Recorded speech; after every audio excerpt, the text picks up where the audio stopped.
So basically I bought a 2.5-inch suspension lift kit from Rough Country, and unknowingly all it came with was a larger coil and shock, but no bump stop extension. As you can see, I've got the stock bump stop right here. So basically off-roading, I definitely bottomed out my shocks a couple times, and I additionally got some paint on them, which definitely didn't help with the seal here. Anyway, so they pretty much all leaked out and they're no good. So as you can see, I can kind of, I don't know, didn't look too good. I already replaced the rear shocks, but basically the Jeep was just bouncing. The shocks weren't doing anything. So as I just said, I already replaced the rears, and in this video I'm going to replace the fronts. It's not too hard. And one other thing is I'm going to try a cheaper way of using hockey pucks and silicone to make bump stop extension. So we'll see how it goes. So the bottom two bolts are 1/2 inch, top and bottom. So for the top mount of the shock, it's a 9/16. You're going to need a deep well. And as you can see, there's a little hole in the fender here.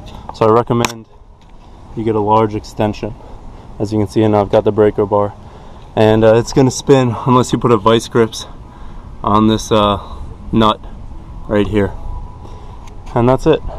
So for the passenger side top shock, you're going to want to remove the air box to get to that hole to access the bolt.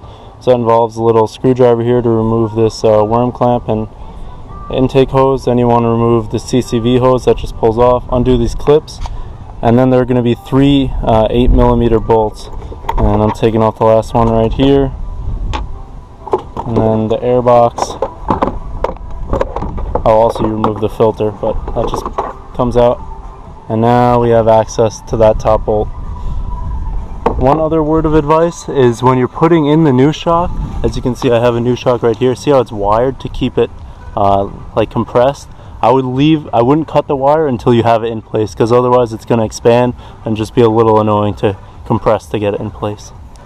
One other word of note when doing the rear ones, as you can see here I'm in the rear, it's a little bit of a pain to access these top bolts with a wrench. So mine's actually quite easier because I have an 1.25 inch body lift giving me this space. Otherwise it's really tight in here to get a wrench.